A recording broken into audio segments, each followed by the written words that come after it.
Salut tout le monde, bienvenue à Ensemble pour un monde coop. Dans l'émission d'aujourd'hui, on va parler de viabilité des coopératives et on va vous présenter des reportages sur des coops qui se portent très bien financièrement. On va débuter avec la coopérative funéraire des Deux-Rives qui, depuis 2018, est premier groupe funéraire au Québec, mais également en Amérique du Nord. Et pour y aller d'une petite anecdote avant de débuter l'émission, les coops funéraires des Deux-Rives, au début des années 80, ont vu un intérêt particulier par des groupes d'investissement étrangers pour les salons funéraires privés au Québec. On en déduit assez rapidement qu'un monopole tentait de s'installer. Alors, elles ont réagi et ont commencé, elles aussi, à acheter les salons privés qui venaient à vendre. Ceci dit, l'envahisseur étranger a décidé de reculer et aujourd'hui, on préserve des services de préarrangement funéraire abordables.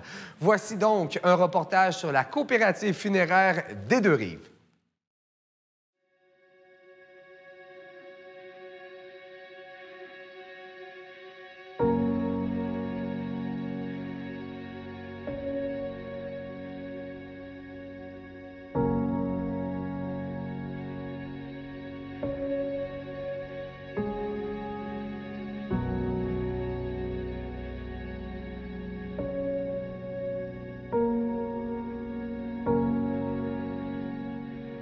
Mon rapport avec la mort a beaucoup changé depuis que je travaille dans le domaine funéraire. Moi, j'ai beaucoup moins peur de la mort, ou plutôt, je suis beaucoup plus conscient de l'importance de la vie. J'attache plus d'importance à la vie au moment présent qu'à l'époque, lorsque je n'étais pas dans l'industrie funéraire.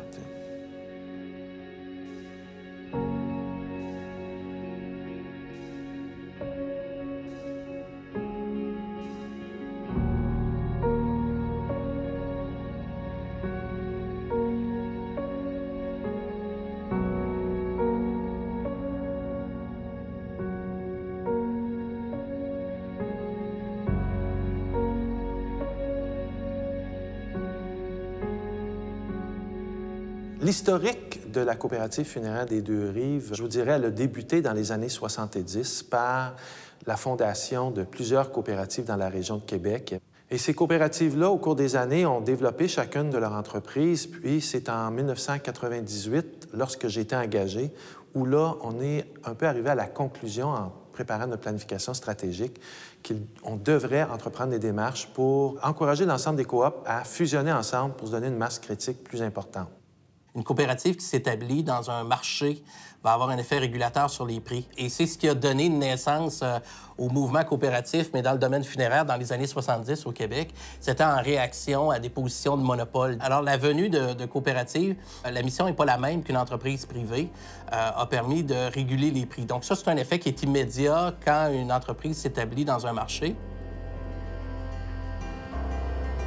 Les membres de la coopérative funéraire des Deux-Rives, c'est des gens qui viennent membres de la coopérative pour utiliser les services. Dans le cadre d'un décès, on a un proche qui est décédé, on a besoin des services funéraires, ou vous avez l'intention d'acheter des arrangements préalables pour planifier, dans le fond, déterminer d'avance qu'est-ce que vous voulez avoir comme service funéraire au moment de votre décès. Et on a maintenant près de 45 000 membres. Ce sont tous des gens qui, dans le fond, sont à la coopérative pour ces deux raisons. Il y a aussi une troisième raison, on en retrouve plusieurs, c'est des gens qui croient au mouvement coopératif, qui croient à l'importance d'avoir une coopérative funéraire et qui ont décidé d'adhérer à la coopérative.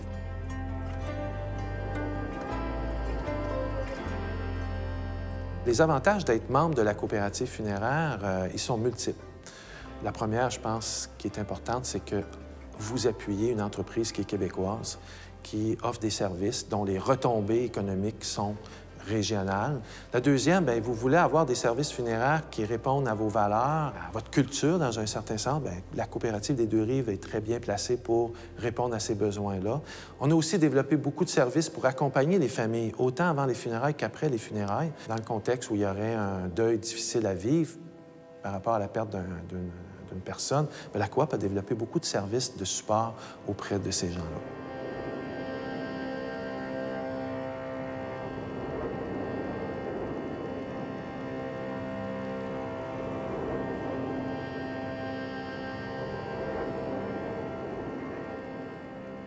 La coopérative funéraire des Deux-Rives a une politique de dons et commandites, entre autres, où est-ce qu'on va analyser les demandes qui nous sont faites pour attribuer un budget annuel maintenant de 50 000 pour encourager des entreprises ou des organismes communautaires ou des organismes à but non lucratif pour qu'ils puissent réaliser leur mission quand ils ont des moyens financiers qui sont limités. La politique de développement durable est aussi un autre impact qui est observable par sa politique de compensation de gaz à effet de serre, qui est une première. On espère que ça donne l'exemple et que les autres gens d'affaires puissent réaliser que c'est un plus. Mais non seulement c'est un plus, c'est presque un devoir.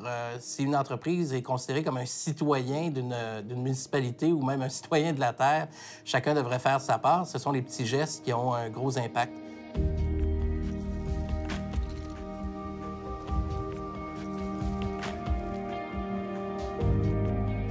Vous savez, il y a 3 piliers qui caractérisent l'ensemble des activités de la coopérative.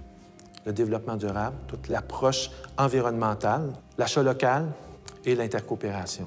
Au-delà des services funéraires, ces 3 piliers-là viennent colorer l'ensemble des activités des services funéraires qui sont offerts à nos membres. Qu'est-ce que je veux dire par là? Si on prend au niveau de l'environnement, la coopérative des Deux-Rives est un leader en termes d'actions qu'elle a mis en place pour diminuer les impacts de l'ensemble de ces activités économiques. On a mis en place beaucoup d'actions justement pour favoriser l'intercoopération avec d'autres coopératives de d'autres secteurs ou avec d'autres coopératives dans le domaine funéraire. Pourquoi? Parce qu'on a toujours pensé que les membres, les gens qui sont membres des différentes coopératives au Québec auraient tout avantage à pouvoir avoir ces services, connaître les services des différentes coopératives. Et la meilleure façon de le faire, c'est de favoriser l'intercoopération.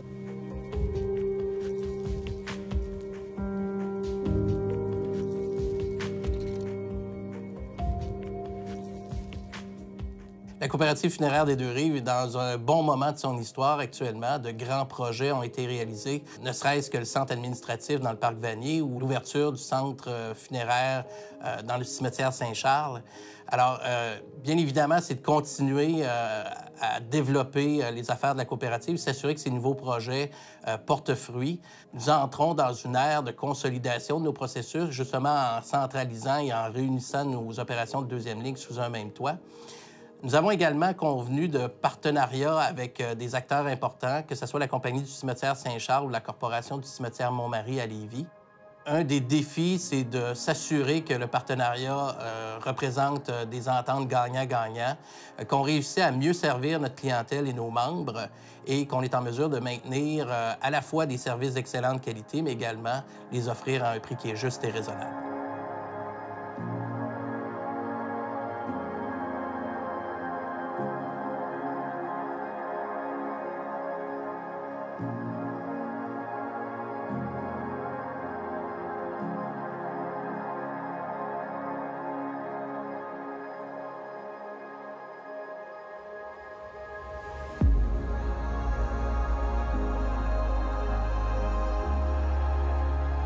Bien, moi, je vous dirais que je suis très fier de ce que j'ai accompli puis ce que la coopérative a accompli au cours des 20 dernières années. Je quitte avec une des plus belles entreprises coopératives à Québec, une coopérative où il y a du personnel qui sont professionnels, qui sont dévoués, qui ont les valeurs qu'on a toujours voulu mettre en place dans cette entreprise, les valeurs coopératives. C'est une des entreprises qui est reconnue aussi pour ses actions en développement durable, ses actions au niveau coopératif et le service aux membres.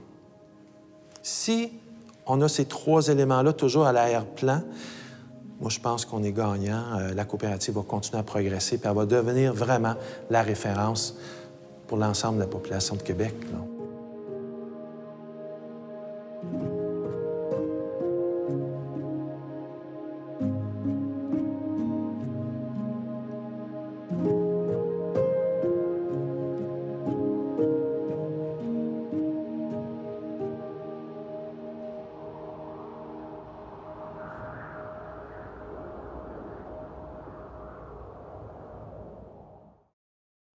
L'émission sur la viabilité des coopératives se poursuit avec peut-être une remise en contexte. Vous savez, au Québec, actuellement, plusieurs propriétaires de PME sont à l'âge de la retraite sans avoir de relève immédiate.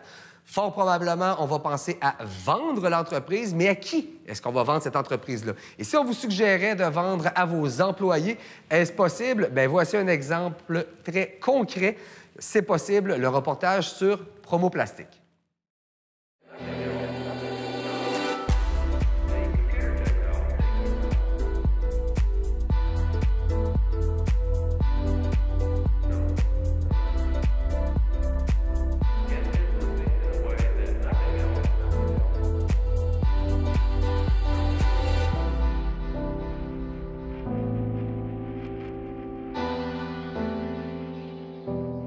Nous, ici, ce qu'on fait, c'est des articles promotionnels en plastique. Dans les items les plus connus, on fabrique l'effigie du Carnaval de Québec, le macaron du Festival d'été de Québec, et on a un catalogue d'articles promotionnels qui a une centaine de produits, qui est destiné au marché général, si on peut dire, et que des distributeurs d'articles promotionnels au Canada et aux États-Unis ont.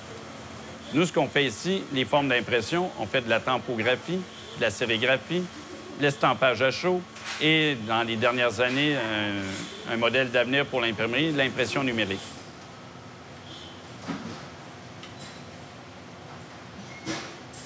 On est reconnu pour la qualité de l'impression qu'on fait. Souvent, on nous le dit, ce qu'on fait ici a été vraiment surveillé, mais en fait, en étant aussi une coopérative, les gens sont fiers des produits qui sortent. Je regarde l'an passé, on a imprimé des rondelles pour la Ligue nationale de hockey. Bien, le monde est content de savoir que des produits comme ça sont imprimés ici, que la qualité rejoint des critères de clients comme ça. C'est sûr qu'il y a d'autres imprimeurs au Québec, mais ils impriment sur des produits importés. Nous, ici, c'est vraiment 100 fait au Québec.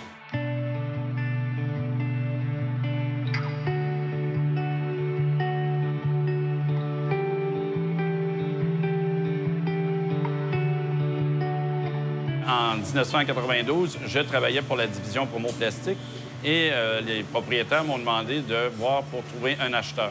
Au début, on a commencé par regarder 3 employés acheter l'entreprise. Après ça, bien, il y avait une personne à Montréal qui était intéressée avec une personne de Toronto. J'aurais pu être associé à eux, mais c'était décidé que l'entreprise ne resterait pas longtemps à Saint-Jean-Port-Joli. Mais ce modèle-là n'a pas été retenu non plus. C'est à ce moment-là que ce qu'on appelait le commissariat industriel, la personne qui était en charge me dit « Est-ce que tu connais le modèle de coopérative? » Et c'est à ce moment-là qu'ils nous ont mis en contact avec des gens pour pouvoir monter le projet. Et le 1er novembre 1992 naissait Promo Plastique.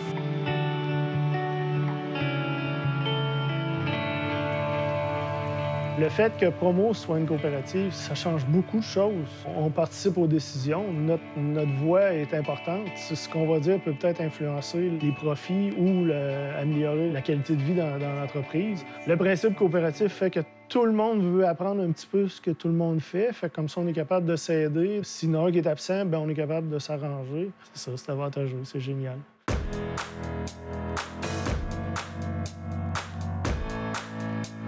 Les membres de Promo Plastique, c'est des travailleurs qui se sont impliqués dans l'entreprise avec les années. On est tellement tous différents, puis on est tous rentrés dans la coop d'une façon différente. Moi, au départ, j'étais pas graphiste. Je suis rentré comme opérateur. Je suis devenu graphiste par la bande parce que j'avais un talent en dessin. Puis on est pas mal tous des autodidactes dans l'entreprise.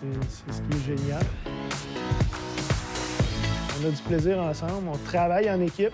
Parce qu'à la base, je pense que le principe coopératif fait qu'on veut que ça roule, fait qu'il faut tout ramer dans le même sens. Le travail d'équipe de la coopérative, c'est génial pour ça. Il n'y a pas de hiérarchie en tant que telle. On peut aller agacer le DG comme le DG peut venir agacer n'importe qui dans l'usine. On a une camaraderie dans l'entreprise qui est géniale. Quand ça va mal, bien, ça va mal pour tout le monde. Donc, tout le monde a réglé un problème.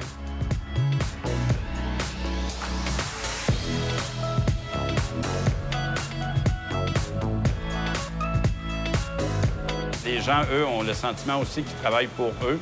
Donc, à la fin de l'année, lorsqu'il y a des résultats positifs, bien, les gens peuvent bénéficier monétairement des résultats de l'entreprise, ce qui n'était pas le cas lorsqu'ils travaillaient pour une compagnie. Puis, on participe aux décisions. Donc, tout le monde a son mot à dire sur comment ça fonctionne. S'il y a quelque chose qu'à un moment donné, on dit, ça n'a pas de sens, c'est pas correct, bien, on peut se rajuster. C'est là l'avantage de la coopérative. On n'a pas besoin de faire une grève pour justement régler des conflits. On règle entre nous autres rapidement, puis bien, rapidement. Des fois, ça peut être long en réunion, mais ça se règle quand même assez bien, parce que justement, le principe coopératif fait office de syndicat, je pense. C'est génial.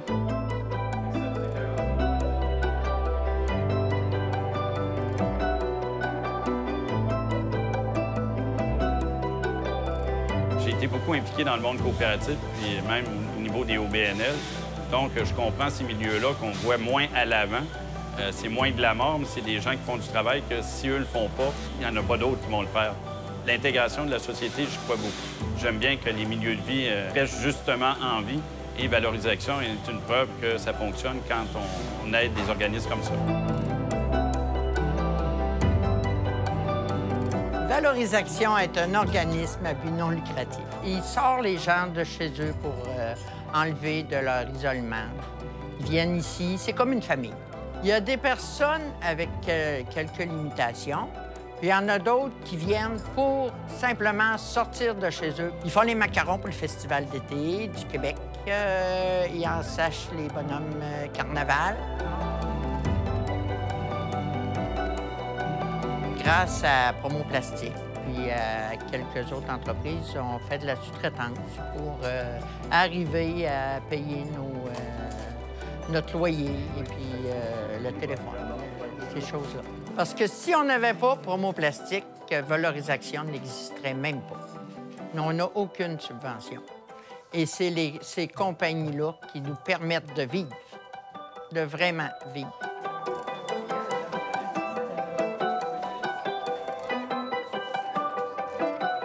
Quand on voit l'évolution, la qualité de vie des gens qui participent à Valorisation, nous aussi, on est valorisés par le travail qu'on fait. Je me rappelle, la deuxième année qu'on a fait le macaron du Festival d'été, les gens du festival étaient venus visiter et ils nous avaient quittés un petit peu avec la larme à l'œil parce qu'ils disaient on va essayer de s'organiser pour faire travailler ces gens-là longtemps. Et c'est tout le temps la chose qui est comique, c'est que Valorisation disent c'est nous qui faisons le macaron du Festival d'été. Ils ont un sentiment qu'ils le font au complet. Lorsqu'on est avec eux, eux ont vraiment la fierté de le produit que les gens portent. Bien, ils l'ont touché, ils ont travaillé là-dessus. Eux aussi ont une très grande fierté de savoir que le macaron du Festival d'été est assemblé par eux à 100 %.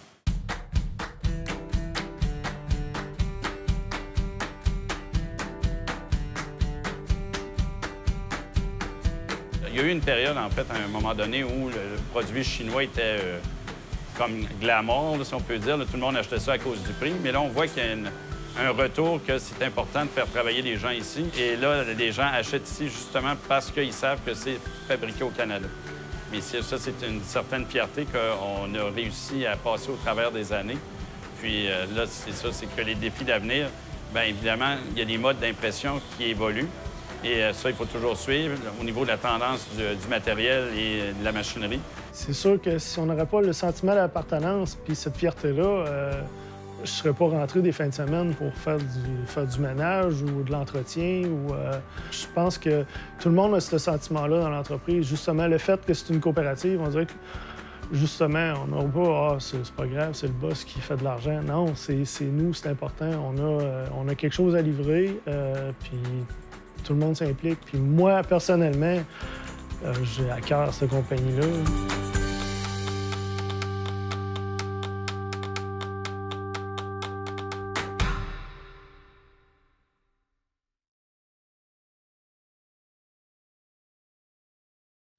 Alors, pour conclure l'émission d'aujourd'hui sur la viabilité du modèle d'affaires coop, on se laisse sur un reportage que nous avons réalisé avec une coopérative bien implantée à Québec et qui est très impliquée dans son milieu. Elle supporte énormément de projets citoyens, d'entreprises coopératives et d'entreprises d'économie sociale. Voici le reportage que nous avons réalisé avec la Caisse d'économie solidaire Desjardins.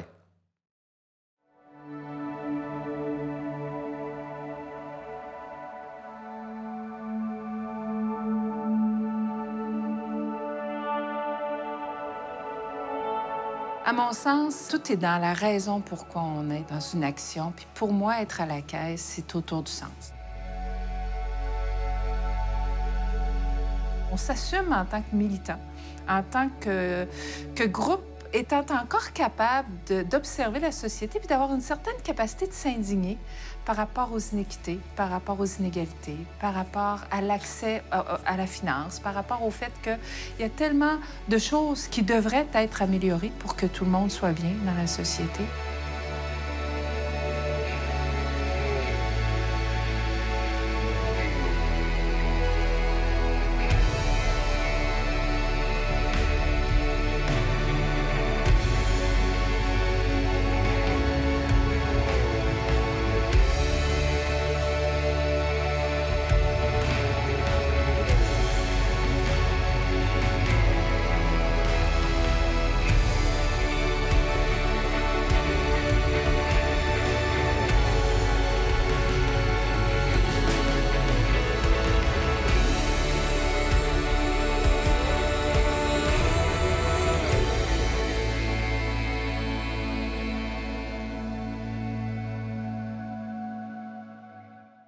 La Caisse d'économie solidaire, c'est une institution financière, pas une banque.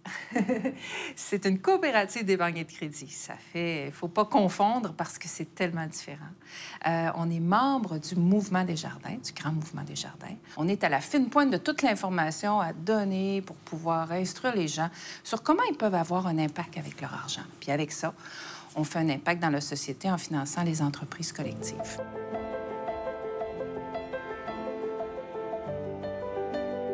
Du point de vue du service aux entreprises, la Caisse d'économie solidaire, c'est la seule institution financière socialement responsable qui se consacre aux entreprises d'économie sociale, et ça à travers le Québec, ce qui permet à certaines coopératives, à certains organismes à but non lucratif d'avoir accès à des services bancaires et voire même avoir accès à des financements qui, ailleurs, n'auraient pas été connus.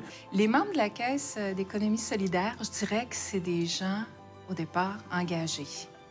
Il y a des personnes individuelles, puis il y a des entreprises. Mais la caractéristique, c'est l'engagement. Ils savent que ce placement-là va servir à financer, parce qu'une banque, c'est ça, on cueille de l'argent et ensuite on la redistribue, va servir à financer des projets collectifs et sociaux au Québec. Les autres membres de notre institution, c'est justement ces projets collectifs sociaux-là, constitués de personnes engagées, mais qui se sont mis ensemble pour faire un entrepreneuriat qui vise à être très correct au niveau économique, mais surtout qui vise à avoir une réponse aux besoins sociaux, qui vise à être une alternative souvent à ce qu'on voit dans le marché économique actuellement.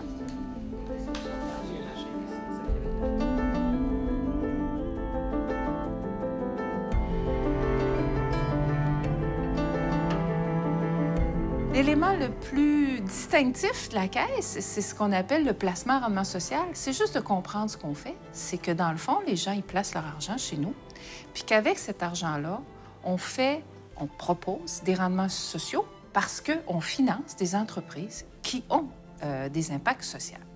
Dans les faits, c'est en donnant la possibilité à l'argent de travailler pour la société québécoise, dans nos collectivités. C'est ça qu'on fait. C'est ça que les épargnants font.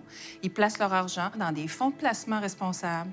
Puis pour les entreprises, notre façon concrète de travailler, c'est de leur offrir la capacité, en finançant leurs projets, en leur donnant, en fait, c'est pas un miracle qu'on crée, là. On leur donne des marges de crédit, on leur donne du prêt. Les entreprises ont le plein mérite de nous les rembourser, mais au moins on leur donne la capacité de ça, la capacité de faire leur projet économique, puis en même temps de suivre leur mission sociale. C'est notre façon d'outiller la collectivité. Et ce qui nous différencie le plus, c'est vraiment dans notre approche, dans notre façon d'aborder des dossiers qui, ailleurs, ne sont malheureusement pas regardés. Il n'y a pas vraiment de barrière à l'entrée. Les projets, c'est vraiment d'abord, ça part d'un rêve souvent. Ensuite de ça, les gens se concertent, se coordonnent, mettent ça sur papier, mettent ça en action. Et ils nous choisissent, on les choisit. On ne se limite pas à des gros ou des petits financements. Donc, on va dans toutes les directions. Puis on va tenter, par tous les moyens, d'être présent avec cette entreprise-là et de l'accompagner dans ses bons, dans ses moins bons moments, dans sa croissance ou simplement dans sa structure. Et c'est comme ça qu'on choisit nos projets, vraiment sur la vision, l'avenir, le cœur, et ensuite de ça, le financier.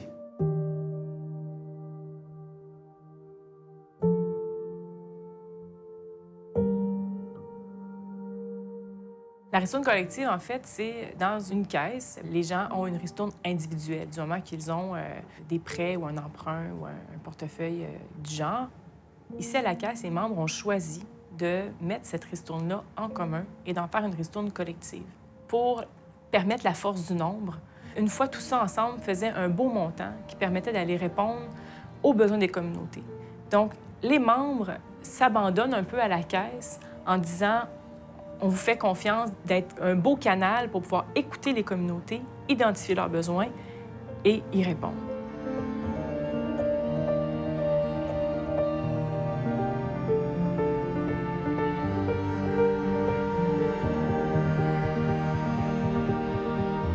C'est les membres qui, au final, comme dans toute coopérative, qui ont au final le droit de dire les orientations. Et ça, c'est à l'Assemblée générale annuelle. Donc, c'est avec cette perception-là du milieu qu'on peut outiller les meilleures recommandations qu'on peut faire dans le mouvement pour faire des améliorations constamment.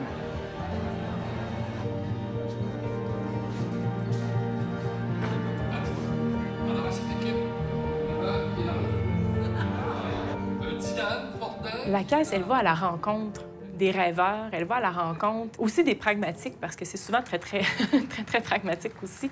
Elle va à la rencontre des innovants. Donc, elle fait cette promotion-là de se dire que c'est possible de faire une économie autrement. On peut finalement concerter à la fois aussi des individus et des entreprises qui se comprennent, qui ont envie de se soutenir l'un et l'autre. Donc, ce carrefour-là qu'est la Caisse, moi, je trouve ça absolument inspirant.